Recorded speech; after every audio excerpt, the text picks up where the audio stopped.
নমস্কার সকলকে। আজকে যে রেসিপিটি নিয়ে এসেছি সেটা হলো চিকেন ভর্তা। আচ্ছা, চিকেন ভর্তার জন্য সবার ফার্স্টে যে কাজটা করেছি সেটা হচ্ছে যে কিছুটা চিকেন, ফ্রিজে কিছুটা চিকেন পড়েছিল সেটাকে সামান্য নুন হলুদ দিয়ে আগে প্রেশার কুকারে একটা সিটি দিয়ে নিয়েছি, আর একটু কাসুরি মেথি হালকা ড্রাই রোস্ট করে রেখেছি। ব্যাস, তারপরে কড়াই বসিয়ে কড়াই গরম হওয়ার পর দেখতে পেলেন সরষের তেলের মধ্যে একটুখানি আমি বাটার দিয়ে দিলাম। তারপরে আমি পেঁয়াজ বাটা দিলাম, একটা বড় সাইজের পেঁয়াজ বাটা।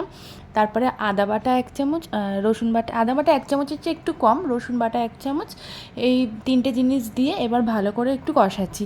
ওই যে বাটিগুলোতে মানে পেস্টগুলো রাখা ছিল সেই বাটিগুলো আর কি কমপ্লিট মানে শেষ হয়ে গেল পেস্টটা, তো বাটিটা ধুয়ে একটু জল ওর মধ্যে অ্যাড করে দিলাম। এবার এটাকে ভালো করে কষাতে হবে পেঁয়াজ বাটা আর আদা রসুন বাটার সাথে, আর আমি এর সাথে একটু সামান্য লঙ্কা বাটাও দেবো।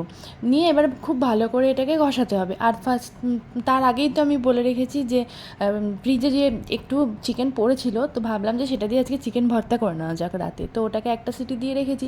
এবার চিকেনটা সেদ্ধ হয়ে গেলে মানে হাড় থেকে মাংসগুলোকে না ছাড়িয়ে নিতে হবে। মানে চিকেন ভর্তা রেসিপিটা তো বোনলেসই হয়, তো ওই শ্রেডেড চিকেন যেটা, তো ওই সেদ্ধ হয়ে যাওয়া চিকেন থেকে ভালো করে আমি মাংসগুলোকে ছাড়িয়ে রেখেছি।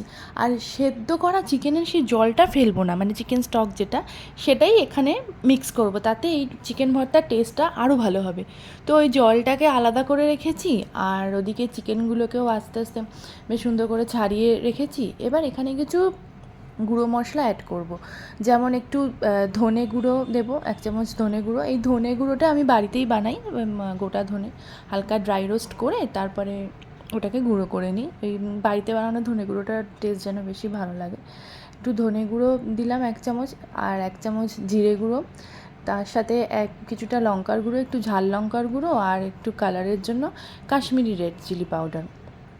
এই সবগুলো দিয়ে এবার ভালো করে একটু মিক্স করে নেব।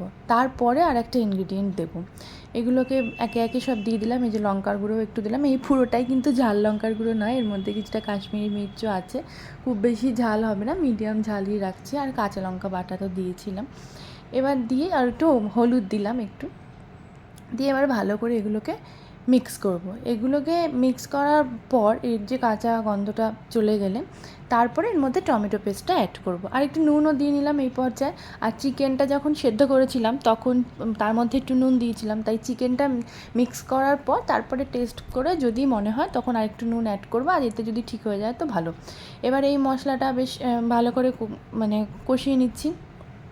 তারপরে অ্যাড করব টমেটো পেস্ট। আর মশলাটা, এই যে মশলাটা কষানো, এই মশলা কষানোটাই খুব ভালো করে কষাতে হবে।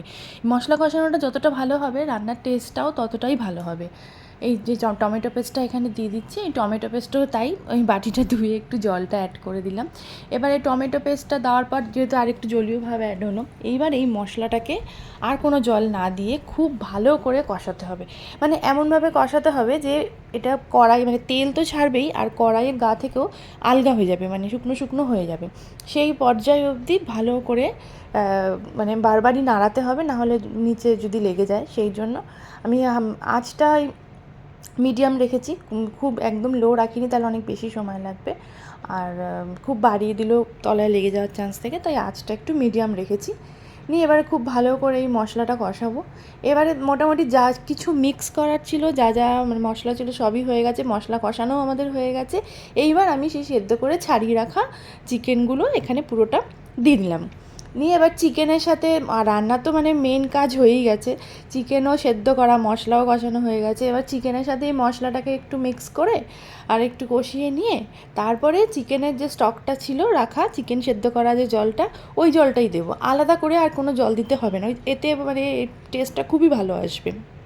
আর এটা না খেতে একদম পুরো রেস্টুরেন্টের মতোই হয়েছিল, খুবই ভালো হয়েছিল। এই চিকেনের স্টকটা আমি দিয়ে দিলাম এর মধ্যে, ব্যাস হয়ে গেছে।